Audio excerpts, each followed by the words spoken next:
আচ্ছা ভাইয়া, কথাবার্তা তো অনেক কিছু হলো। আর আপনি সম্ভবত একটু কনফিউজ। আমরা দুই বন্ধু আসছি তো, ফ্যামিলি কেউ আসে নাই, ভাবা মা আসবে, এ নিয়ে কোনো সমস্যা নেই। আপনার বন্ধুত্ব দেখান। ও আচ্ছা আচ্ছা, সমস্যা নেই। ঠিক আছে, তোর ঘুমটাটা খোল, একটু মুখখান দেখা।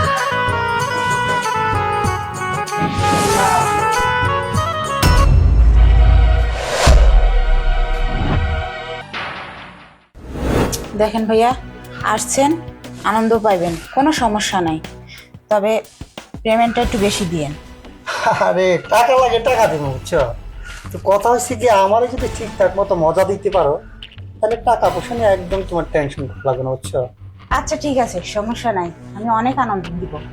আচ্ছা তাইলে একবার ওটো।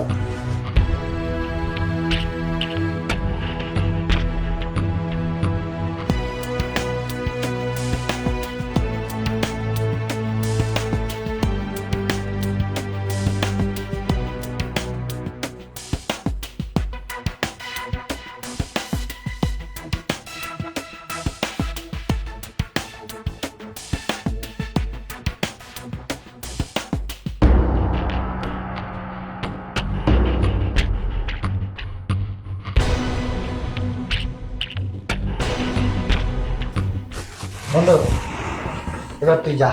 মালটা কেমন? মাল তো সেই ভালো, এটা বললাম আসার বেলা। আচার ব্যবহার খুব ভালো, কিন্তু খায়া মজা পাবি, যা। হ্যাঁ, তুই খালি খাইয়া মজা হবে, তুই আগে খাইলে আমারে পরে পারে। যা।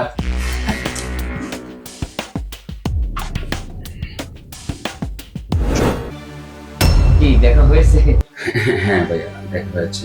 কিন্তু একটা বিষয় হলো, ছেলে একটু কথা বলে পার্সোনাল ভাবে, এখন সময়। আচ্ছা না, সমস্যা নেই, তাহলে কথা বলেন। হ্যাঁ, ওকে ভাইয়া। কি ব্যাপার তুমি আর তোমার সাথে বিয়ে ঠিক করছে আমার? কিরে বন্ধু, এই মেয়েটার সাথে না আমরা একসাথে রুম ডেট করছিলাম, আর ওর সাথে আমার বিয়ে ঠিক করছে? ইম্পসিবল, এটা তো কখনো হইতে পারে না। আমি এই মেয়ের কখনোই বিয়ে করবো না। বন্ধু চল, আমরা এখানে থেকে এই মেয়েটার সাথে কথা বললা আমাদের মূল্যবান সময় নষ্ট করবো না। দাঁড়ান, আমি না হলে পতিতা, আপনারা কি ভালো মানুষ ছিলেন? আর ভালো মানুষ কোনোদিন পতিতালয়ে যায়? শুনুন, অনেক বলেছেন, আর বলবেন না। আর এখানে এত চেঁচামেচি করবেন না, আমাদের একটা মান সম্মান আছে। দেখছস, কথা আছে না, চোরের মাঝে বড় গলা। খারাপ খারাপ কাজ করে বেড়ায়, আবার এখন করতেছে আমাদের একটা মান সম্মান আছে। এই তোর মান সম্মান থাকলে তোমার সমান যাবে। প্রতিটার আবার মান সম্মান, তোর মান থাকলে না তোর সম্মান দিল। সি, তোর ভাই এত বড় বড় কথা বললো, খুব ভদ্র জেন্টালম্যান, শিক্ষিত মেয়ে, খুব ভদ্র। আমি কি দেখলাম আশা, একটা পতিতাকে আমার বন্ধু বিয়ে করবে? দেখুন, এভাবে আর বলেন না, আমি আর নিতে পারতেছি না। আপনি শুধু আমার বাইরের দিকটাই দেখছেন, ভিতরের দিকটাই দেখেন নাই। জানেন, আমার ভাই ছাড়া আমার দুনিয়াতে কেউ নাই। ওই ভাইটা না আমার অনেক অসুস্থ ছিল, আমি অনেক চাকরি খুঁজছি, পাই নাই। শেষমেশ একজনের চাকরির প্রলোভন দেখায় আমাকে ওই জায়গায় নিয়ে গেছে। আমি নিরুপায় হয়ে এই কাজটা করতে বাধ্য হয়েছি। দেখুন, আপনি আমাকে বিয়ে করতে না চান তাতে আমার কোনো দুঃখ নেই, তবে এরকম করে বলবেন না।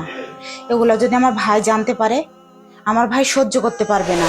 দেখুন, কেউ কিন্তু ইচ্ছা করে এই লাইনে আসে না, আর আমার জায়গায় আপনারা থাকলে সেম এই কাজটাই করতেন। আমি দুই হাত জোর করে বলতেছি, এগুলা কথা আর বললেন না, আপনারা এখান থেকে চলে যান প্লিজ। বন্ধু চল, আমরা এখানে আর থাকবো না, আয়।